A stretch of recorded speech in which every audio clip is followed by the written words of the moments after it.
Bueno, muchas gracias a la Fundación. La verdad es que para mí es un honor estar aquí, además de un inmenso placer.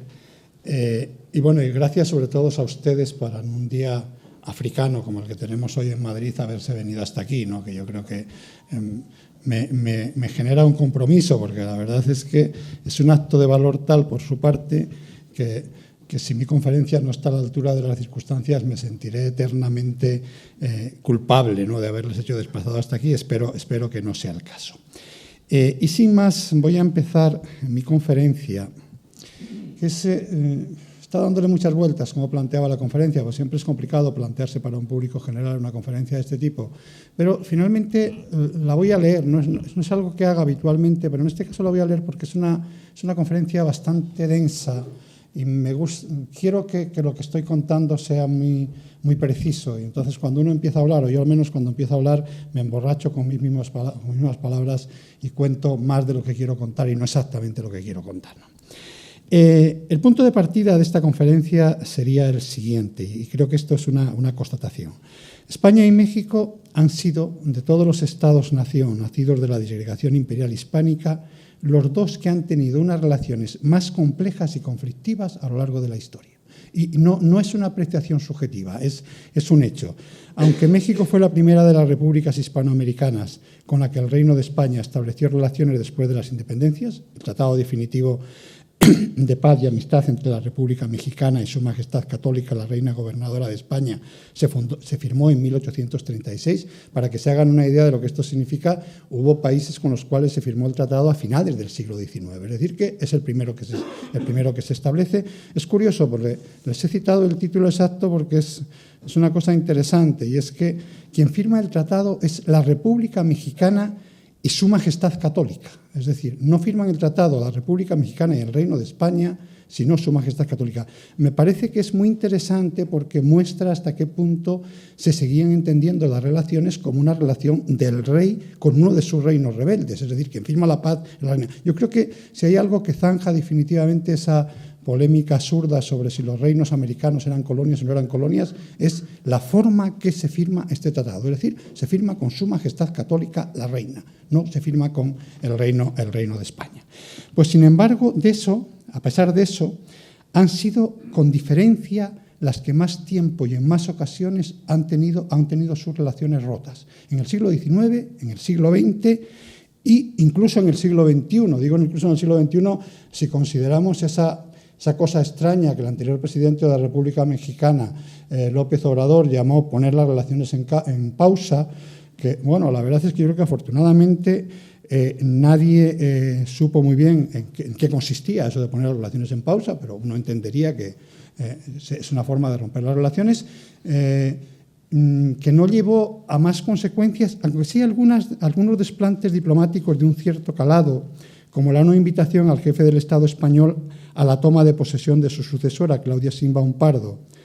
Aquí no me parece necesario recordar que quien representa a España, al Estado español, es el rey, no el presidente del gobierno, con lo cual, digamos que la no invitación al jefe del Estado español tiene un calado diplomático importante, es decir, tiene un sentido casi de ofensa al otro país. Digo, afortunadamente no llegamos a más. Lo primero que habría que precisar, y esto es casi como una especie de prolegómeno a mi conferencia, es que esta conflictividad durante el siglo XIX y hasta las primeras décadas del siglo XX estuvo en gran parte justificada y puede explicarse por la continua intervención de España y los españoles en la vida política mexicana. Y yo creo que eso es un asunto que no nos debemos de olvidar. Es decir, durante todo el siglo XIX y las primeras décadas del XX, España y los españoles estuvieron interviniendo continuamente en la vida política mexicana. Por lo tanto, eso generó roces, conflictos, resentimiento, etc. En el caso de los españoles, que en el siglo XIX y primeras décadas del siglo XX nadie les llamaba españoles, les llamaba gachupines, que es un término de carácter claramente despectivo, de origen incierto, no quiero entrar ahora aquí en ello, pero que tiene que ver con las características de este grupo de gachupines. Y empleo el término gachupines porque no son españoles, son gachupines, y me parece que eso es un asunto interesante. Un grupo que no tiene mucho que ver con lo que hoy entenderíamos por un grupo de migrantes establecidos en México. Son un grupo mucho más complicado. ¿Por qué? Primero, porque es un grupo fuertemente cohesionado, es decir, es un grupo que actúa como grupo de presión, no actúa como individuos aislados. Eran básicamente cántabros y vascos, es decir, prácticamente en su totalidad cántabros y vascos, o desde el oriente de Asturias, pero era una zona que en ese momento era considerada parte de la montaña histórica y, por lo tanto, ese era el grupo, que habían llegado al país a través de redes familiares cuyo origen se remontaba al siglo XVIII, cuando vizcaínos y montañeses habían controlado prácticamente toda la vida económica de la Nueva España. Cuando estamos hablando de la Nueva España, estamos hablando del centro económico de la monarquía en el siglo XVIII, por lo tanto no estamos hablando de cualquier cosa. Un grupo que además, tanto por su origen étnico, eran blancos en una sociedad mayoritariamente mestizo-indígena, como por su forma de integración en la vida colectiva, no formaban parte de la parte baja de la pirámide de población, que es lo que suele ocurrir con cualquier grupo de migrantes, sino que se incluían inmediatamente en la parte alta de la pirámide de población. Eso ya es una peculiaridad extraña, pero que tiene que ver, por un lado, que eran blancos, ya digo, en una sociedad profundamente racista, como era la sociedad mexicana del siglo XIX, y en parte lo sigue siendo, y por otro lado, porque debido a que se habían integrado en estas redes familiares que tenían prácticamente un siglo de existencia, generalmente se casaban con mexicanas. Es una cosa muy peculiar, a diferencia de los otros grupos extranjeros del México del siglo XIX, que se casaban con mujeres de su propio grupo, es decir, los franceses se casaban con francesas, los gringos se casaban con gringas, los españoles se casaban con mexicanas. Pero, ojo, con mexicanas hijas o nietas de españoles. Es decir, que lo que había era una especie de endogamia de segunda o tercera generación. Claro, eso les permitía acceder a la vida social mexicana e integrarse en la vida social mexicana porque se integraban dentro de grupos familiares establecidos. Además de esto, era el único grupo extranjero que estaba establecido por todo el país. Había gachupines en todos los estados del país y, además de esto, tenían una imagen absolutamente definida. Es decir, cada pueblo y ciudad mexicana tenía su gachupín, porque en cada pueblo y ciudad mexicana había un tendero gachupín, es decir, un dueño de una tienda de abarrotes. Las tiendas de abarrotes es lo que en España llamaríamos tiendas de ultramarinos, que además eran prestamistas y hacían un poco de todo, por lo tanto eran absolutamente reconocibles.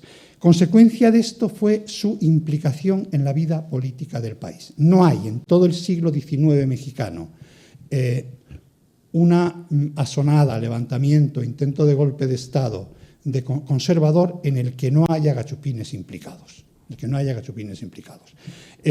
Y por el contrario, no hay golpe de Estado, levantamiento liberal en que no haya discursos y actos antigachupines. Consecuencia o causa de lo anterior, eso no me voy a meter aquí en ello. Todavía en 1910, en los inicios de la Revolución Mexicana, los peones de las haciendas de Morelos, los seguidores de Zapata, utilizan como arma de movilización política el mueran los gachupines. Es decir, todavía los gachupines son un elemento contra el cual se están protestando. Es muy fácil de explicar. Estos españoles, estos gachupines establecidos eran lo más parecido a una especie de clase media de tenderos, capataces de hacienda, prestamistas, etcétera. Eran, por decirlo de alguna manera, la cara no precisamente amable del capitalismo, lo cual explica que el odio de las clases populares mexicanas no iba contra las élites mexicanas blancas, sino contra esta especie de grupo de intermediario que hacia ahí, y todavía, ya digo, la revolución tiene un fuerte componente antigachupín. Por lo tanto, digamos que hay un motivo de roce con respecto a la actuación de los españoles que están establecidos en México. El caso de España es más fácil de explicar. Hay un intervencionismo de España como Estado en el siglo XIX mexicano que tiene que ver con un hecho, que es Cuba. Es decir, durante todo el siglo XIX, México y España comparten o son vecinos en un espacio geopolítico en el cual se jugó una especie de gran juego caribeño en que estuvieron implicadas todas las potencias de la época, todas, absolutamente todas, y una potencia emergente, que todavía en ese momento no era una gran potencia, pero que acabaría siendo lo que es Estados Unidos, que desde el año 1823 está ofreciendo a España comprar Cuba. Entonces, ¿eso qué hizo? Que toda la política exterior española durante todo el siglo XIX estuviese realmente condicionada por el problema de Cuba, cómo defender Cuba. Y claro, en este asunto México importaba y importaba mucho. Importaba y importaba mucho porque era el país con más peso geopolítico en la región y, por lo tanto, los gobiernos españoles van a intentar continuamente implicarse en la vida política mexicana con un objetivo también, y no sé si se dan cuenta que me va llevando todo esto a la misma historia. Siempre van a apoyar a los conservadores. ¿Por qué van a apoyar a los gobiernos españoles a los conservadores? Porque eran los más favorables a los intereses españoles. Los conservadores lo que mantenían era que México era una nación hija de España y que, por lo tanto, su aliado natural era España y el que era enemigo era Estados Unidos. Los liberales, por el contrario, hasta la derrota del 98, son claramente progringos, es decir, lo que mantienen es que el aliado es Estados Unidos y el enemigo es España. Por lo tanto, planteado en esta tesitura, el gobierno español va a intervenir continuamente. No hay intento de restauración monárquica, por ejemplo, en el México del siglo XIX, en que no esté implicada la embajada española. Todo esto finalmente va a llevar o va a tener su último desenlace en la intervención de Prim a mediados del siglo XIX, una intervención de Prim que tiene fundamentalmente tres objetivos. Es decir, el llamado problema de la deuda española, que no he querido referirme aquí a él, pero es una deuda muy rara porque de española solo tenía el nombre, es decir, en realidad era la deuda que había contraído el gobierno virreinal en la guerra de independencia y que el gobierno mexicano en el momento de declarar la independencia asume como propia pero que nunca pagó. Entonces, esta deuda acabó en gran parte en manos de españoles. Yo no sé si eran españoles, pero en muchos casos eran personas de nacionalidad, yo diría que difusa, que pedían la protección del gobierno español. Entonces, eso lleva a la intervención de Prim. La intervención de Prim fundamentalmente tiene varios objetivos, que es arreglar el problema de la deuda, es que haya un gobierno conservador en México que se cree que es más favorable a los intereses españoles y, bueno, además un asunto que era una matanza de españoles que había habido en la hacienda de San Vicente y entonces las compensaciones económicas por esto. Eso, digamos, que muestra o refleja, ya digo, esa continua intervención española. Sin embargo, a partir de la Revolución y primero de la pérdida de Cuba y de la Revolución, esta situación cambió de manera absolutamente radical. Es decir, España deja de tener intereses en México, no solo deja de tener intereses en México, sino que Argentina desplaza claramente a México como objetivo de la política exterior española en América, por lo tanto ya no hay intervención española en México. Y con respecto a los gachupines, la Revolución tiene, como decía hace un momento, un claro componente antigachupín, y por lo tanto los gachupines tienen bastante con intentar sobrevivir en medio de la crisis que produce la revolución, con lo cual a partir de ahí digamos que no hay conflictos objetivos de intereses entre México y España. Sin embargo, las tensiones y los conflictos en torno a España, los españoles y los españoles siguieron presentes en la vida política mexicana, afectando a las relaciones entre los dos países hasta nuestros días. La pregunta a la que voy a intentar responder en esta conferencia es ¿por qué? ¿Por qué dos países unidos por lazos de todo tipo, históricos, culturales, económicos, de intercambios académicos, etcétera, sin ningún tipo de conflicto real entre ellos? No hay ningún conflicto entre España y México en estos momentos. Y que yo creo que estarían casi destinados a la condición de aliados naturales. Digo que la condición de aliados naturales, estamos hablando de los dos países que tienen el Producto Interior Bruto más alto de todos los de habla española, los dos países de hispanohablantes, de mayor número de hispanohablantes de toda América, de todo el mundo en realidad, etcétera, etcétera. Han mantenido y siguen manteniendo, a pesar de eso, unas relaciones tan complejas y conflictivas, incluidos episodios tan extravagantes como el que ya he hecho referencia, de que la actual presidenta de los Estados Unidos mexicanos se haya negado a invitar al jefe del Estado español a su toma de posesión, o que el país más citado en las ruedas de prensa del anterior presidente Andrés Manuel López Obrador haya sido con diferencia España. Es decir, las ruedas de prensa de López Obrador, que tienen es la mañanera, que es que el presidente todas las mañanas aparece y se enfrenta a los periodistas, el país más citado con diferencia, cuando digo con diferencia posiblemente sea más que el doble que el siguiente, es España, y siempre de manera negativa. Es decir, siempre que ha habido una cita referida a España, es una cita de manera negativa, y cuando quería decir algo positivo, no hablaba de España, sino del pueblo español, esa vieja pulsión populista, ¿no? Es decir, una cosa es el pueblo y otra cosa. Entonces, el pueblo español es bueno, ¿no? Sí, si había algo positivo que decir era el pueblo, pero España siempre negativo. O, para hablar de una cosa más reciente, que la visita de la presidenta de un gobierno regional español a México casi origina un conflicto diplomático. Es decir, es algo absolutamente inconcebible, ¿no? Es decir, ¿qué está pasando? ¿Qué es lo que hay detrás de esto? Y eso es lo que quiero explicar. La primera precisión importante es que el problema de las relaciones entre México y España, o entre España y México, como ocurre, por otra parte, con muchos conflictos del mundo contemporáneo, no es de intereses ni político-ideológicos, sino identitario. Y me parece que ese es un asunto que es muy importante recalcar. Es decir, esa idea de que finalmente parece que los humanos tenemos una tendencia a matarnos por problemas como qué somos. Es decir, no hay realmente un conflicto de intereses, no hay un conflicto político-ideológico, aunque en esto lo voy a matizar a continuación, sino que lo que hay es un conflicto identitario. En el origen de este desencuentro, algo tan difícil de definir y aparentemente retórico, pero no por ello menos real, como es la memoria sobre el pasado. La historia que nos separa, yo diría. España y México comparten una historia, pero no una memoria. Comparten una historia, pero no una memoria. De los tres hechos históricos compartidos, la conquista, la época virreinal y la independencia, solo la conquista forma parte de la memoria colectiva de ambas naciones y con significados radicalmente distintos. Es decir, solo comparten la memoria sobre un hecho del pasado, y en esa compartir de la memoria, además, es el hecho del pasado en el cual las relaciones son más absolutamente divergentes. La independencia solo existe para los mexicanos. Pocos son los españoles que saben quiénes fueron Hidalgo y Iturbide. Yo creo que cuando digo pocos, digo poquísimos. Pero es que tampoco saben quiénes fueron Calleja o Riaño. Es decir, nadie sabe quiénes fueron los generales del ejército realista. Yo casi diría que, es más, se recuerda más a Hidalgo y a Iturbide que a Calleja o a Riaño. Finalmente, hay un monumento a Hidalgo en Madrid. No hay ni un solo monumento a Riaño o a Calleja en ninguna de las ciudades españolas, y la ausencia de las batallas de guerra de independencia mexicana en las calles de las ciudades españolas es absoluto. Es decir, en la memoria colectiva española, América se conquista, pero no se pierde, salvo Cuba.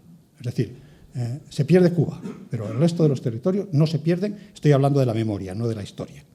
No ocurre así, obviamente, en México, donde les doy un truco cuando vayan a México. La forma más fácil de localizar el centro de cualquier ciudad es buscar en el callejero la calle de Hidalgo. Entonces uno sabe que la calle de Hidalgo, la avenida de Hidalgo, está en el centro de la ciudad. Y no hay ciudad mexicana que no tenga una calle dedicada a Hidalgo. Por lo tanto, la independencia forma parte de esa memoria colectiva. La época virreinal no existe ni para los mexicanos ni para los españoles. Para los mexicanos, porque el virreinato de la Nueva España no es México, sino, en el mejor de los casos, un paréntesis en su historia y, en el peor, su negación, es decir, en el peor, la negación de México. Para los españoles, porque en su memoria colectiva América nunca ha sido una realidad en sí misma, sino solo el escenario de las hazañas de España o, en las versiones decoloniales, de la izquierda radical y de los nacionalismos periféricos, de los crímenes de España. Reducción a la condición de escenario en la que un mundo con entidad propia, como sin duda fue el virreinal americano, resulta casi imposible de encajar.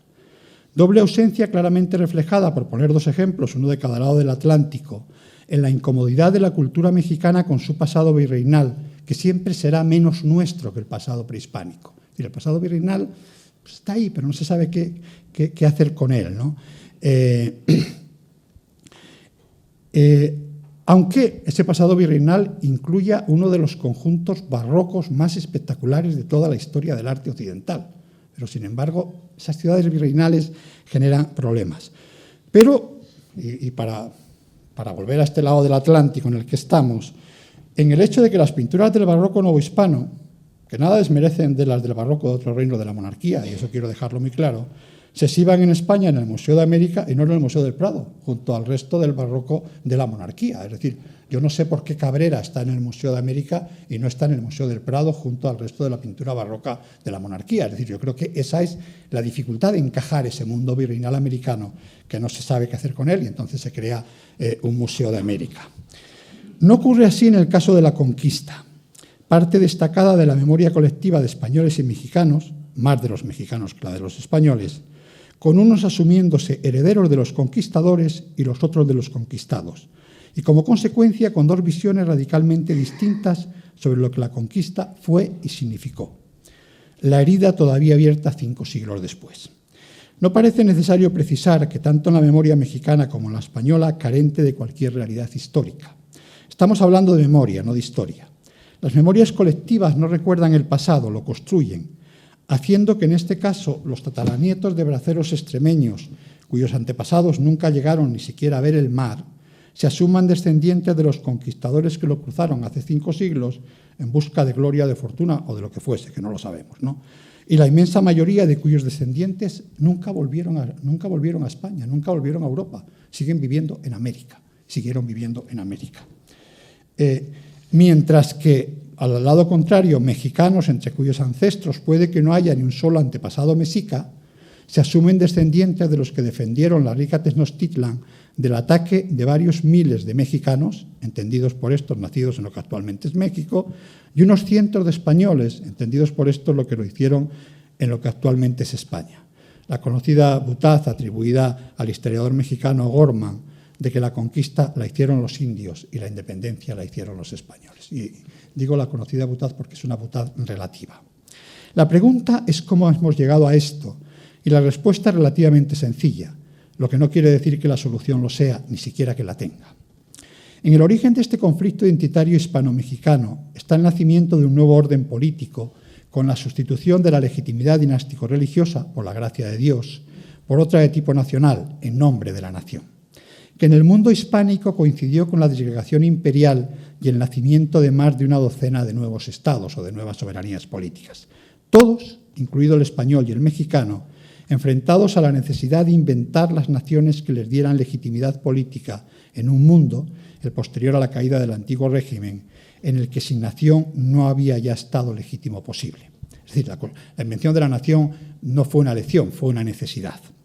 Las naciones no fueron la causa de la crisis imperial hispánica, sino la consecuencia de la desaparición de un orden político de marcado carácter nacional y su sustitución por otro cuyo eje era la nación, esa especie de extravagancia de la modernidad. Proceso de invención de naciones que en el caso mexicano se enfrentó casi desde el mismo momento de la crisis imperial a la presencia de dos relatos de nación alternativos e incompatibles, dos formas de narrar lo que México era. Quiero hacer una aclaración. Una nación es solo la fe en un relato. Por lo tanto, cómo se construye ese relato es fundamental para ver cómo se entiende la nación. Ambos con España y la herencia española como uno de los ejes de su hilo argumental. El uno, el que podríamos denominar conservador o de derechas, pero siempre teniendo en cuenta que estamos ante un conflicto identitario, no político-ideológico, y que las líneas de fractura entre uno y otro tipo de conflicto no siempre son coincidentes, imagina la historia de la nación mexicana a partir de la metáfora del hijo que, llegado a la edad adulta, abandona la casa paterna para fundar una nueva heredera y continuadora de aquella. Las metáforas son una forma de comprender la realidad. Un México nacido con la conquista, crecido durante los 3 siglos virreinales y que, llegado a la edad adulta, se emancipa y abandona la casa paterna. Ese es un relato posible sobre lo que es México.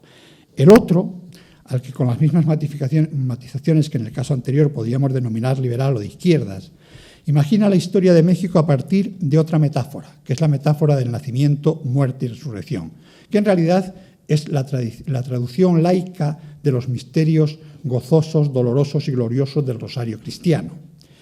Un México nacido en la época prehispánica, misterios gozosos; muerto con la conquista, misterios dolorosos; y resucitado con la independencia, misterios gloriosos. Dos formas de decirnos lo que somos antitéticas, pero que tienen un punto en común. Las dos hacen de España y lo español lo que podríamos denominar la envenenada herencia española, el eje de un relato que sin ello se convirtiera en una sucesión de hechos sin sentido. En la primera, la parte más íntima, aquello que la nación debe de conservar para ser ella misma, la nación de la que venimos y de la que heredamos los rasgos más determinantes de nuestra nacionalidad, de la lengua a la religión. En la segunda, el segundo relato de nación, el liberal, aquello de lo que la nación mexicana debe de liberarse para volver a ser ella misma, la nación responsable de la muerte y destrucción de lo que hace a México ser México, es decir, España como el verdugo de la nación mexicana. Estos dos proyectos de nación empezaron a enfrentarse, como ya dije, desde prácticamente el mismo momento de la independencia. Y les voy a poner un ejemplo muy rápido y muy breve. Apenas unos meses separan el Plan de Iguala y el Acta de la Independencia de México. Y además el Acta de la Independencia de México es la conclusión lógica del Plan de Iguala, que lo que establecía era un plan para llegar a la independencia. En esos dos documentos, hechos prácticamente por los mismos individuos, aparecen dos versiones de qué es México radicalmente distintas, ya digo, en 1820. En el Plan de Iguala, y cito, 300 años hace la América septentrional que está bajo de la tutela de la nación más católica y piadosa, heroica y magnánima. La España la educó y engrandeció formando esas ciudades opulentas, esos pueblos hermosos, esas provincias y reinos dilatados que en la historia del universo van a ocupar un lugar muy distinguido. Fin de la cita. Eso es lo que cuenta el Plan de Iguala sobre México.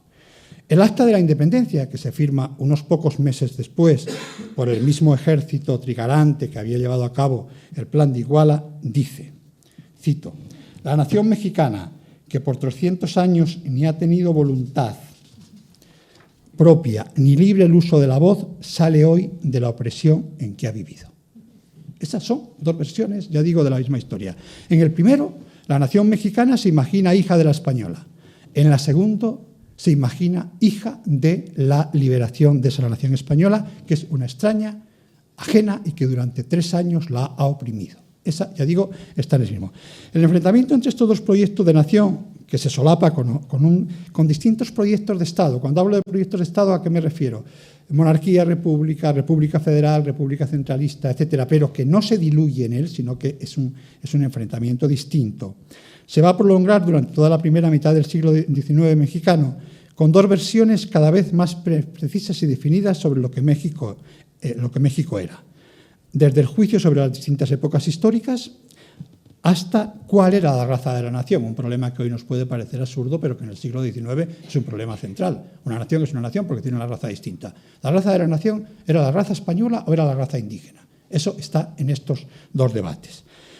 Un pasado que en el relato de nación liberal no solo se dibuja como un largo y triste paréntesis, siempre con el pasado español como eje.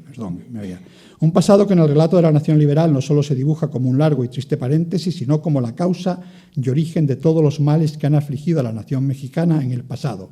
La afligen en el presente y la afligirán en el futuro si no se pone remedio a ella. Es decir, la desespañolización como política de Estado. Y eso es el título de un artículo de Ignacio Ramírez, el nigromante, en su polémica con Emilio Castelar, se titula así, la desespañolización. Es decir, México, para ser México, tiene que desespañolizarse. Lo está escribiendo un liberal del siglo XIX. Mientras que, por el contrario, en el conservador, la herencia española es la cuna de la nacionalidad, aquello que hace a México ser lo que es. La nación heredera de España. Y cito, me parece, porque yo creo que es que todo lo que yo pueda decir queda mucho más claro en las citas. En el año 1848, bajo un gobierno conservador, hay un discurso de celebración del acto de la independencia. ¿Y qué es lo que dice la persona que sube a decir el acto de la independencia en la Alameda de la Ciudad de México? Dice, habla de los mexicanos, y dice, somos los nietos de aquellos cántabros y castellanos que plantaron en el Generalife de Granada el sagrado árbol de la redención y de la libertad. Fin de la cita. Es decir, frente a la desespañolización de Ignacio Ramírez, que dice, no, nosotros somos los nietos de los que conquistaron Granada. Por lo tanto, no hay desespañolización posible porque somos eso mismo. Dos Méxicos cada uno con su propio padre de la patria, Iturbide para los conservadores, Hidalgo para los liberales, su propia fecha de celebración de la independencia, el 27 de septiembre para los conservadores, el 16 de septiembre para los liberales, su propia forma de escribir México, con X los liberales, con J los conservadores, y su propio relato sobre lo que la nación mexicana era, hija del mundo prehispánico o de la conquista. Y esas son dos opciones alternativas. Y para lo que aquí nos interesa, su propia forma de entender sus relaciones con España. La nación de la que venimos para unos, la nación enemiga para otros.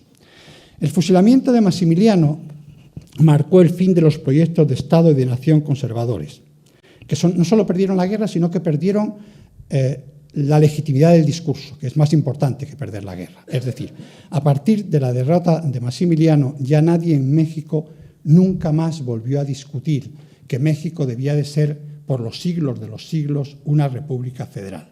Ni una monarquía, ni una república centralista. Es decir, hay un proyecto de Estado que se impone de forma tajante.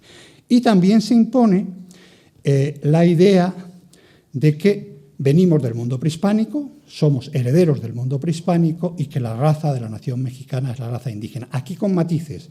Estamos ante una sociedad profundamente racista y por lo tanto los liberales mexicanos del siglo XIX tienen muy clara una distinción.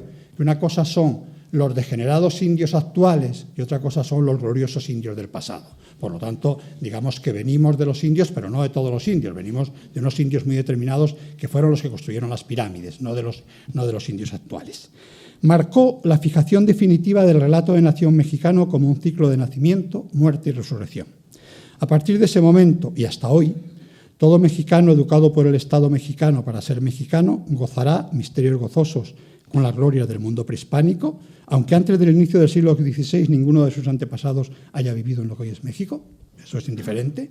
Sufrirá ministerios dolorosos con la derrota de la conquista, aunque ninguno de sus antepasados, indios o blancos, haya formado parte de los que defendieron Tenochtitlan, sino de los que la saquearon, o lo más probable, ni de unos ni de otros, y se regocijará misterios gloriosos con la celebración de la independencia, aunque en los inicios del siglo XIX sus antepasados hayan tomado partido por los realistas y no por los insurgentes, unos por unos y otros por otros, y lo más probable, ni por unos ni por otros. Es decir, si algo caracteriza las guerras civiles y la guerra de independencia novohispana fue una guerra civil, es que la mayor parte de la población la sufre y no participa en ella.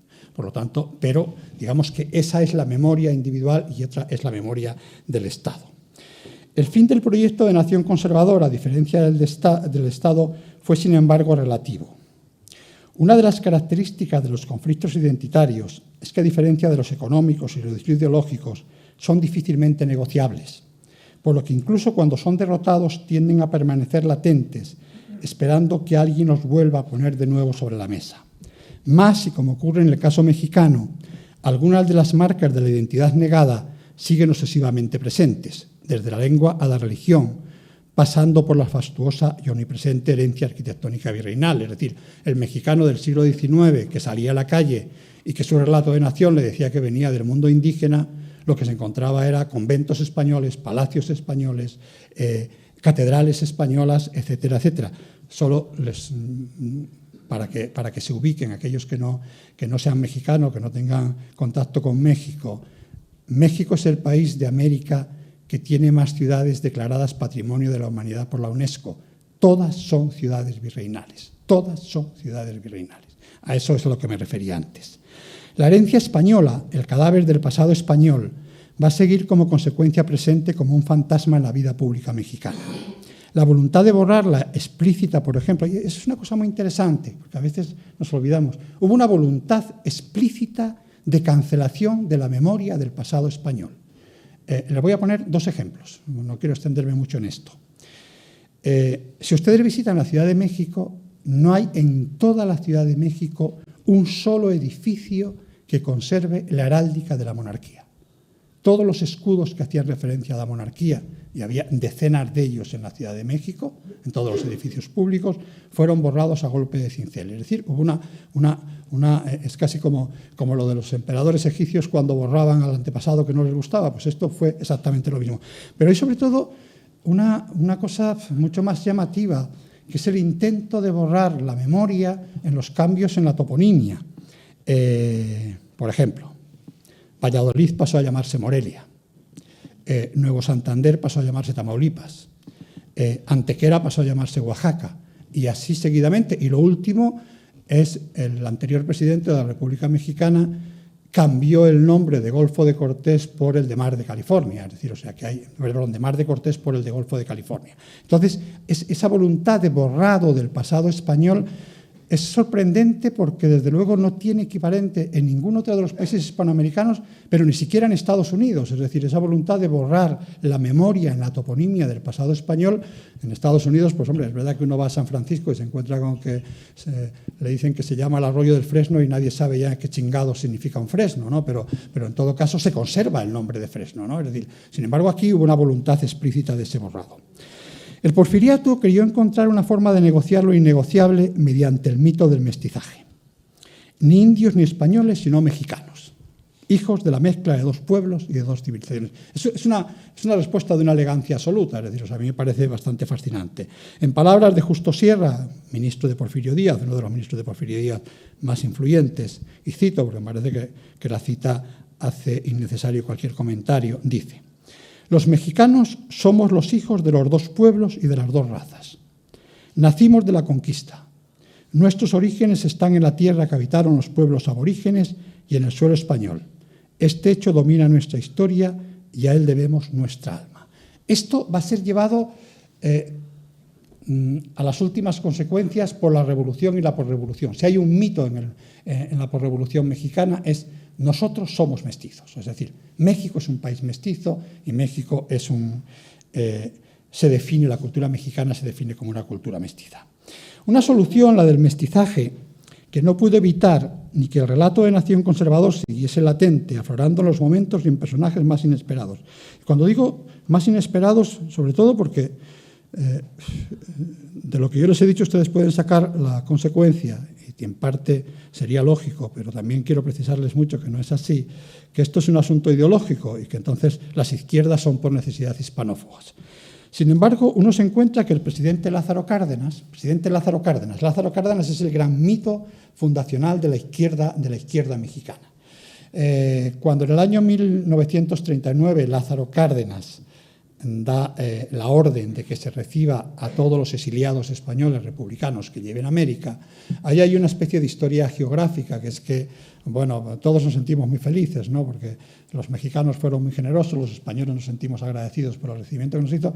El asunto fue mucho más complicado. Una parte de la sociedad mexicana se opuso, criticó enormemente a Lázaro Cárdenas por el hecho de haber aceptado a los exiliados. Entonces, en medio de toda esta discusión, un periodista le pregunta a Lázaro Cárdenas que qué opinaba de esas críticas de puertas abiertas a los republicanos del exilio español. ¿Y cuál es la respuesta de Lázaro Cárdenas? Cito literalmente porque creo que la respuesta tiene mucha miga. No se debe olvidar, y parece que algunos lo olvidan, que los españoles son de nuestra misma raza y nuestra misma sangre. El argumento de Lázaro Cárdenas, finalmente, es un argumento que podría haber utilizado cualquier conservador mexicano del siglo XIX. Cualquier conservador mexicano del siglo XIX hubiese dicho exactamente lo que estaba diciendo Lázaro Cárdenas en ese momento. Pero, sobre todo, no pudo evitar ese mito del misticismo, del mestizaje, que fuese un mestizaje profundamente desigual, porque al final la revolución acaba teniendo una clara coloración indigenista, es decir, es cierto que hay un mestizaje, pero lo que es importante es la herencia indígena, no la herencia española. Y si alguno de ustedes quiere ver esto, váyanse a la Ciudad de México y vayan a ver el Museo Nacional de Antropología e Historia, en el que está la raíz indígena de México. Y si quieren ir a ver el Museo del Virreinato, tendrán que irse a las afueras de la Ciudad de México, y que además es un museo que se llama del Virreinato, es decir, es un tiempo cerrado y acoactado, mientras la antropología es la que define el hombre mexicano. Por lo tanto, digamos que eso es un mestizaje un tanto raro.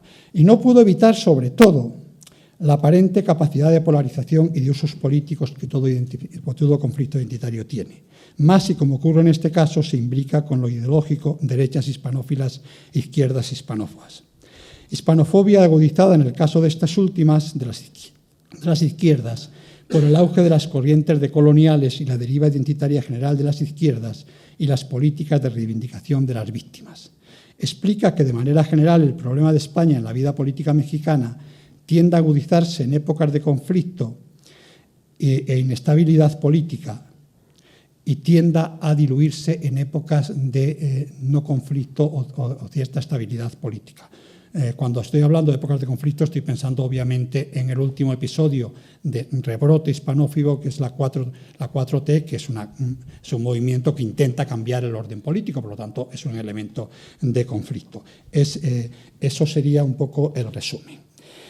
Y paso ya al otro lado del espejo, porque hasta ahora me he metido mucho con el caso mexicano, pero ahora quiero ver el caso español, que también las tiene por su parte, que es el lugar de México en el relato de nación español. Es decir, ¿qué lugar ocupa México en el relato de nación español? La primera constatación, y me parece que es muy obvia, es que en él México es mucho menos importante que España en el mexicano. No hay un problema de México, menos de los mexicanos y de lo mexicano, en el proceso de construcción nacional español. Entonces, decimos esto y todo españolito se queda absolutamente tranquilo. Dice, bueno, pues no, entonces eso es un problema de México, no es un problema de España. Ojo. Es una afirmación casi obvia, pero que lo es menos de lo que parece.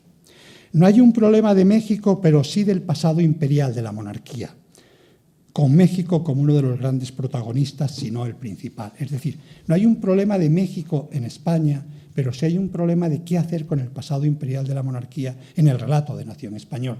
Y ahí México, por los motivos que voy a explicar a continuación, ocupa un lugar realmente importante. La crisis imperial hispánica enfrentó a las élites de los reinos y señoríos europeos de la monarquía católica al mismo problema al que tuvieron que hacer frente los de los americanos: imaginarse una nación capaz de legitimar la existencia del nuevo Estado. Como ya dije, en el mundo contemporáneo, sin nación no hay Estado legítimo posible. Fracasado el proyecto de la Constitución de Cádiz, de una nación española cuyos límites fuesen los de la antigua monarquía, la de los españoles de ambos hemisferios, que es lo que dice literalmente la Constitución de Cádiz, el primer dilema de los liberales españoles fue qué hacer con los restos de las posesiones de la monarquía fuera de Europa, en una nación que empezó a definirse ya como de un solo hemisferio, ya no la nación de los dos hemisferios, sino una nación española que era la de la península ibérica y las Islas Baleares. La decisión fue, desde un primer momento, como en el caso de otros muchos estados-nación europeos contemporáneos, es decir, en esto España no es nada original, imaginarse como una nación imperial con colonias, considerando colonias y no parte de la nación española todos los territorios no europeos de lo que había sido la antigua monarquía católica, salvo Canarias. El caso de Canarias es un caso raro, que no quiero entrar en él, pero es un caso muy raro en esta especie de reacomodo que se produce. Pero quitando Canarias, todos los demás territorios se consideran colonias de la nación española. No es que lo diga yo, es que todas las constituciones del siglo XIX españolas, salvo la Constitución de Cádiz, incluyen una ley especial aplicable al caso de los territorios ultramarinos. Es decir, la Constitución de Cádiz era igual para los que vivían en el Río de la Plata que para los que vivían en Nueva España, que para los que vivían en Filipinas, y las sucesivas constituciones españolas hacen un listado de derechos, establecen la forma de gobierno, bla, bla, bla, bla, y al final de todo incluyen, dice, esta ley no se aplicará a los territorios ultramarinos. ¿Por qué? Porque no se los considera España. Es decir, la explicación es relativamente sencilla. Esto significó que desde muy pronto en el relato de nación español se asumió el pasado imperial de la monarquía como el pasado de la nación, con el imperio de antiguo régimen forjado por esta, imaginado como un imperio colonial moderno, obra de la nación española. No obra de la monarquía, sino obra de la nación española.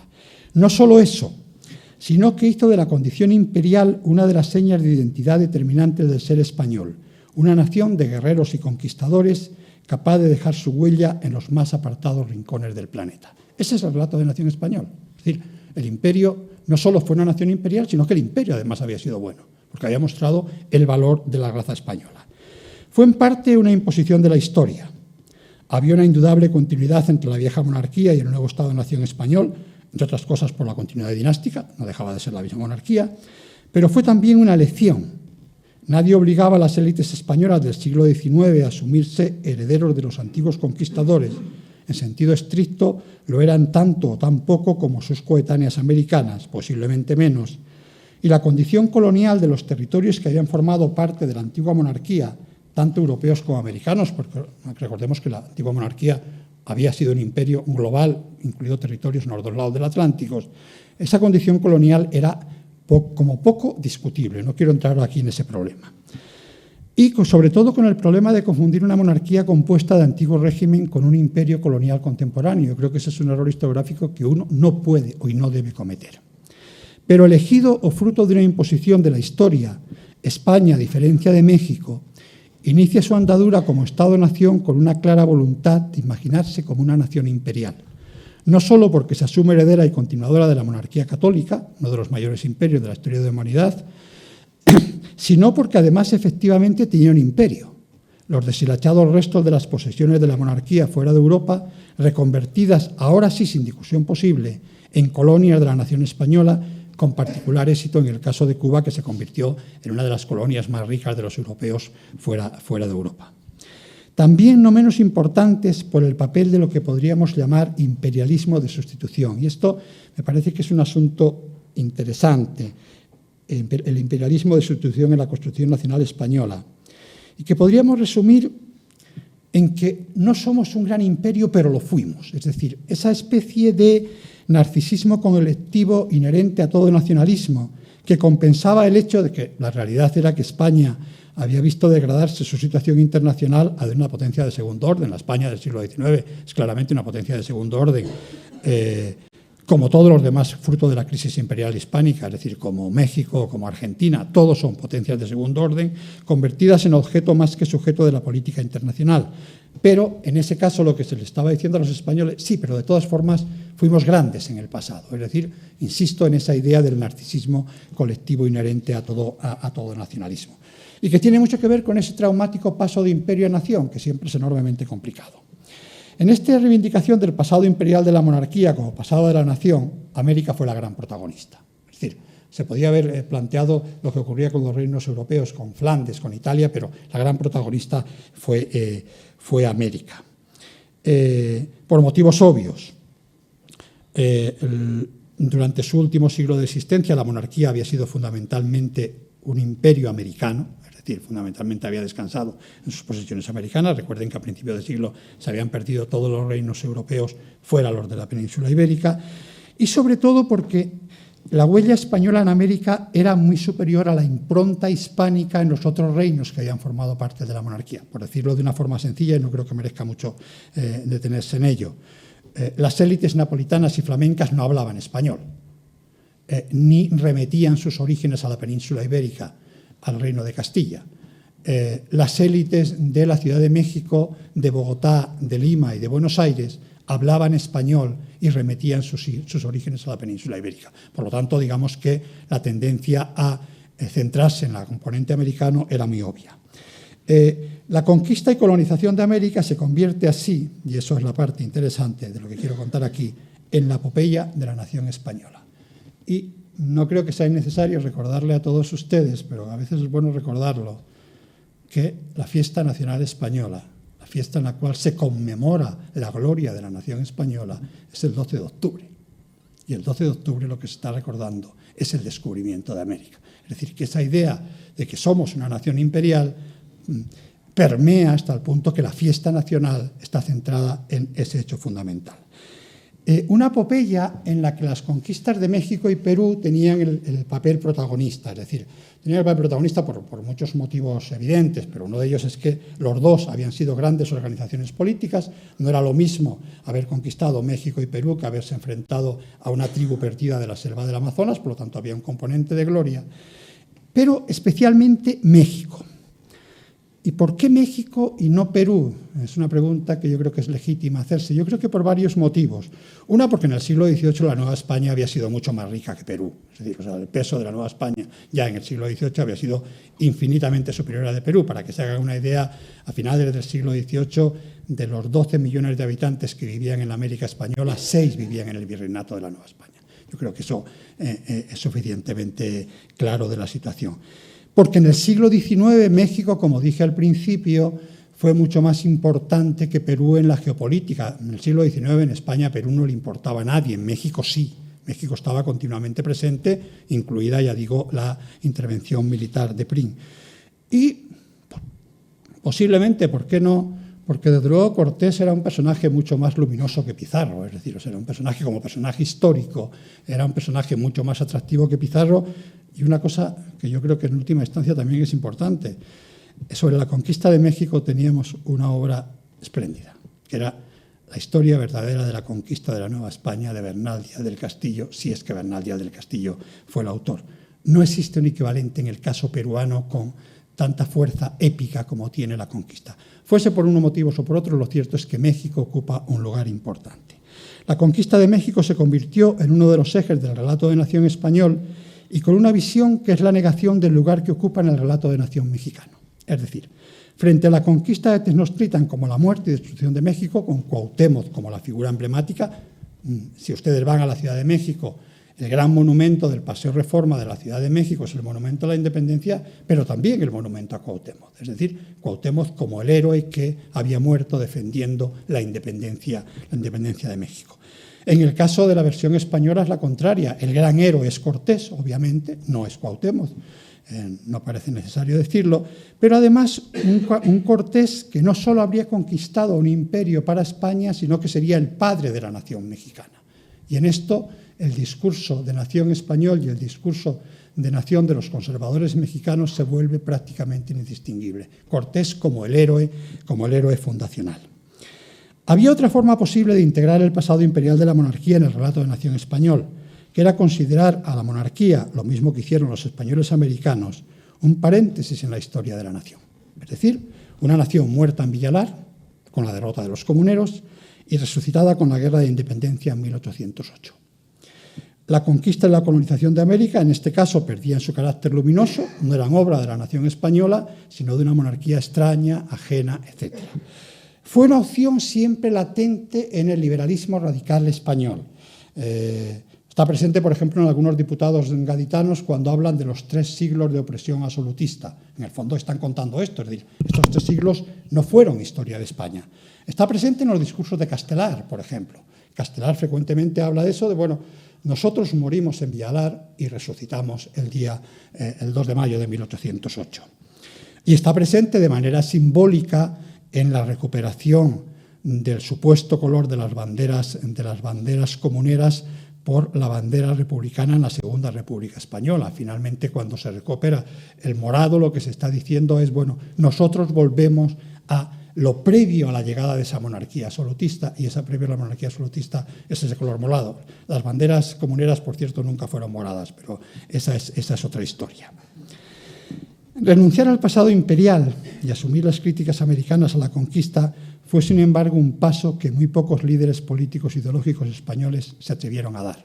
El propio Castelar coquetea con esta idea, pero al final dice, bueno, no, pero la obra española en América fue una obra esplendorosa. ¿Por qué? Porque es que renunciar al pasado imperial era algo enormemente complicado.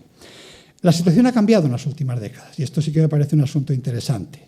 El relato de nación español, como el que ocurre en otras muchas naciones europeas, tiene un fuerte componente de incorrección política. Es un relato incorrecto políticamente. Es decir, especialmente por lo que se refiere a su pasado imperial, sea este real o asumido. Sobre todo a partir del desarrollo de las teorías decoloniales, las políticas de reparación de las víctimas, etc. Si nosotros nos imaginamos una nación belicosa e imperialista de guerreros y conquistadores, pues no es en el mundo actual la mejor tarjeta de presentación.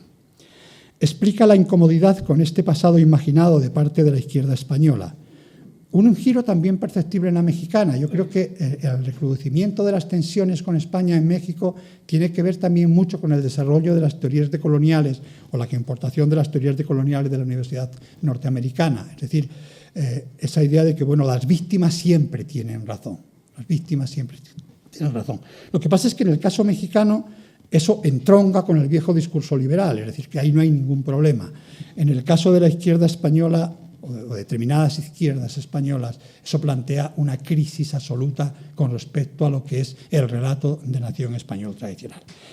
Y creo que ya... Perdón, me he alargado más de lo que pensaba. Con esto concluyo, porque quería añadir algunas conclusiones, pero creo que Sí, puedo hacer las conclusiones. Bueno, no, van a ser muy breves. No sé. Primero, el conflicto entre España y México es un conflicto identitario. No es un conflicto económico, no es un conflicto ideológico, es un conflicto identitario. Como tal, enormemente difícil. Perdón. Sí, perdón, es que me he alejado un poco de esto. ¿Me oyen ahora? Sí.